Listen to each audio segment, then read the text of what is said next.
Share on Pinterest. It's understandable to want to help a loved one in a bind. But what if they didn't want help? Would you accept their refusal? Or would you insist on helping, believing you know exactly how to handle their problem, regardless of their desire to work it out themselves? A savior complex, or white knight syndrome, describes this need to save people by fixing their problems. You have a savior complex. You might only feel good about yourself when helping someone, believe helping others is your purpose, expend so much energy trying to fix others that you end up burning out. Here's a look at how to recognize this kind of behavior and why it can do more harm than good. What does it look like? In general, people consider helpfulness a positive trait, so you might not see anything wrong with trying to save others. But there's a difference between helping and saving. According to Drive. Maury Joseph, a psychologist in Washington, D.C., savior tendencies can involve fantasies of omnipotence. In other words, you believe someone out there is capable of single-handedly making everything better, and that person happens to be you. Here are some other signs that point toward savior tendencies. Vulnerability attracts you. White knighting in relationships involves trying to rescue partners from distress. You might feel particularly drawn to people who've had more than their fair share of troubles in life. This can happen because you've experienced pain and distress yourself. You have a lot of empathy for others who are suffering, so you want to take that pain away from them. You try to change people. Joseph suggests many saviors believe in their total power to impact others. You might think you know what's best for those you're trying to help. For example, you just know they can improve their life by taking up a new hobby, changing their career, changing a specific behavior. What's more, if you focus primarily on trying to change them, you probably aren't learning much about who they really are or appreciating them for themselves. You always need to find a solution. Not every problem has an immediate solution, especially big issues like illness, trauma, or grief. Saviors generally believe they have to fix everything. They often care more about fixing the problem than the person actually dealing with the problem does. Sure, offering advice isn't necessarily a bad thing. It's also important to let others simply vent about difficult things they're going through. You make excessive personal sacrifices. A savior complex can involve a sense of moral masochism, or self-sabotage for moral purposes, Joseph says. You might sacrifice personal needs and overextend yourself in order to take care of people who may not actually want help.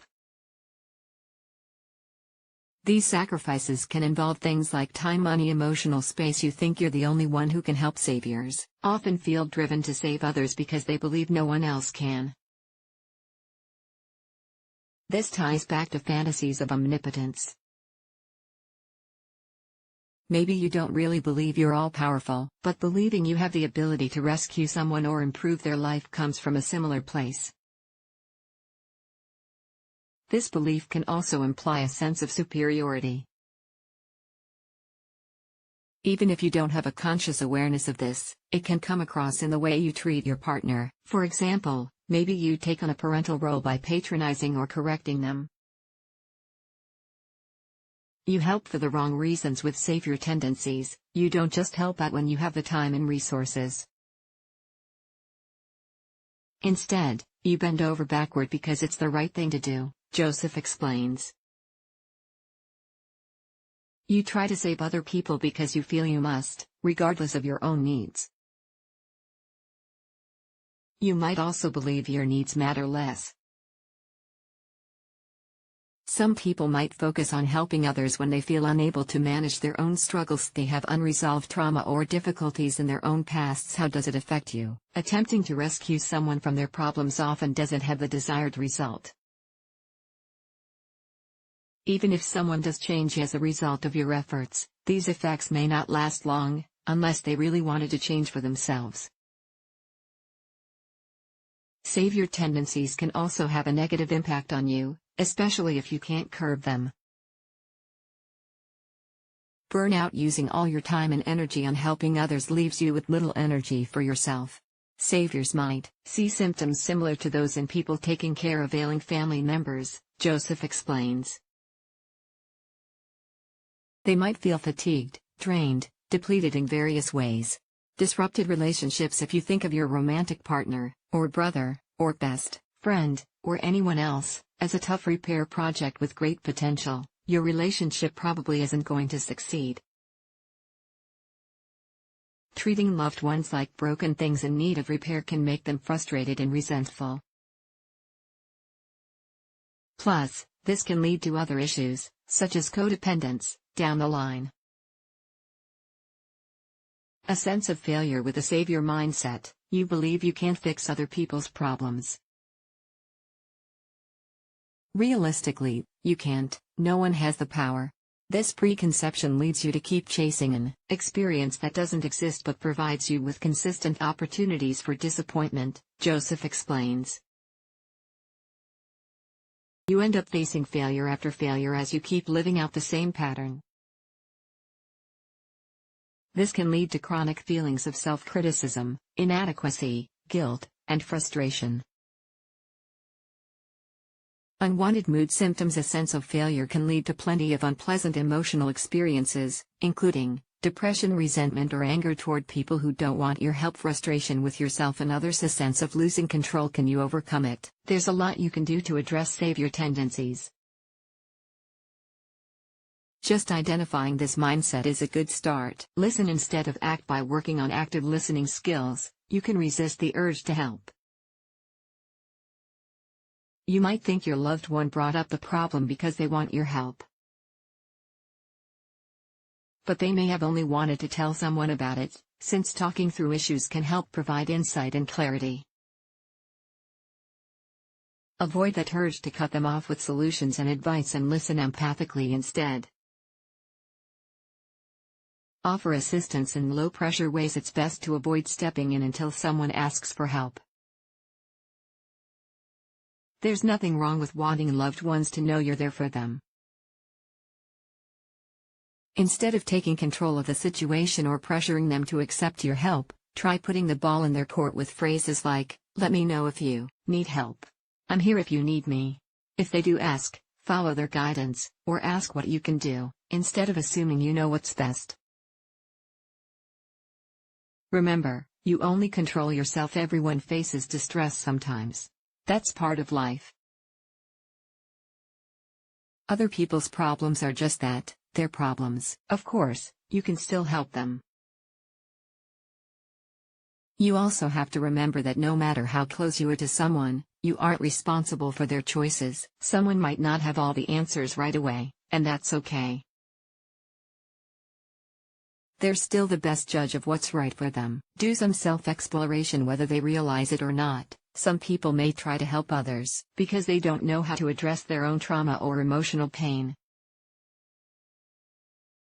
You can overcome this by taking some time to identify the things that cause you distress and thinking about how they might feed harmful patterns, like helping others because it builds up your sense of self-worth. Instead of using others to live out changes you want to make for yourself, consider how you can create change in your own life.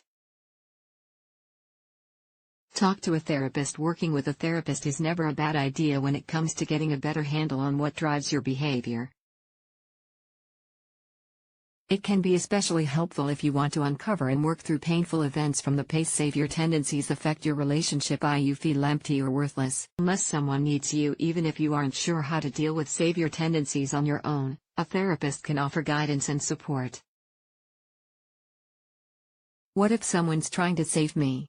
If all of this sounds like it applies to someone in your life, these tips can help you respond to their efforts without causing unneeded stress. Point out why their behavior doesn't help. Saviors might mean well, but that doesn't mean you have to welcome their attempts to save you. They may not take you at your word when you say, "No, thank you, I've got this under control." Instead, try, "I know you want to help because you care. I'd rather try to work through this on my own so I can learn from what happened. When you don't give me the chance to deal with problems myself, I feel like you don't respect me." Set a good example. People with savior tendencies often use helping behavior to cope with personal challenges. You can demonstrate helpful ways to deal with distress by taking productive steps to manage challenges, practicing self-compassion for failures or mistakes, actively listening and offering help when asked. When we model a more realistic way of treating the self and others, when they see us being kind to ourselves and forgiving of our inability to fix others, they might learn from our example, Joseph says. Encourage them to get help when a loved one's savior tendencies affect your relationship. Therapy can help. You can't make them see a therapist, but you can offer support and validation. People sometimes avoid going to therapy because they worry about how others will react, so your encouragement may mean a lot. If they're willing, you can even talk to a counselor together. The bottom line: if you have a persistent need to step in and save loved ones from their problems, or themselves, you may have savior tendencies. You might think you're helping, but trying to save people, especially when they don't want saving, often backfires. Chances are, someone who really needs help will ask for it, so it's wise to wait until you're asked. Crystal Rapole has previously worked as a writer and editor for Good Therapy. Her fields of interest include Asian languages and literature, Japanese translation, cooking, natural sciences, sex positivity, and mental health. In particular, she's committed to helping decrease stigma around mental health issues.